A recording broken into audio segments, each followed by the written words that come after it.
என்னை பற்றின ஒரு உயர்ந்த அபிப்பிராயமே எனக்கு கிடையாது. என்னை பற்றி நிறைய ஒரு கிட்டத்தட்ட ஒரு தாழ்வு மனப்பான்மைன்னு சொல்லுவாங்க இல்லையா, அந்த மாதிரியான விஷயங்கள் தான் என்னை பற்றி நிறைய எனக்கு உண்டு. நம்ம லைஃப்பில் வந்து இன்னும் செய்ய வேண்டிய விஷயங்கள் நிறைய இருக்குங்கிற ஒரு விஷயம் எனக்கு இருந்துக்கிட்டே இருக்கும். ஐ மீன் என்னென்னா, நம்ம எதையுமே கரெக்டாக செய்யலை அப்படிங்கிறது, சக மனிதர்களுக்கு சரியாக செய்யலை அப்படிங்கிறது, அது வந்து எப்போவுமே எனக்கு இருந்துக்கிட்டே இருக்கும். அது வட்டி முதலும்ல வந்த கதாபாத்திரங்களும் வட்டி முதலுமால வந்த கதாபாத்திரங்களும் அந்த நம்பிக்கையை எனக்கு கொடுத்தாங்க.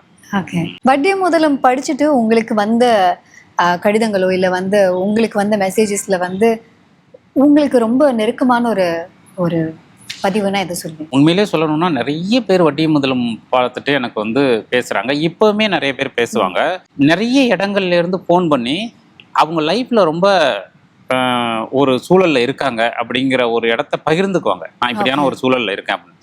இப்போ எனக்கு என்னன்னா, ஐயோ என்ன கவுன்சிலிங் மாதிரி சைக்கியாட்ரிஸ்ட், எனக்கே 1008 பிரச்சனை இருக்கு, நான் யாராவது சைக்கியாட்ரிஸ்ட் இருக்காங்களான்னு தேடிட்டு இருக்கேன்.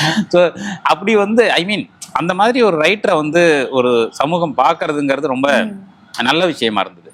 அப்படி என்கிட்ட வந்து நிறைய தங்களுடைய வாழ்க்கையோட பிரச்சனைகளை பேசினவங்க நிறைய பேர் இருக்காங்க.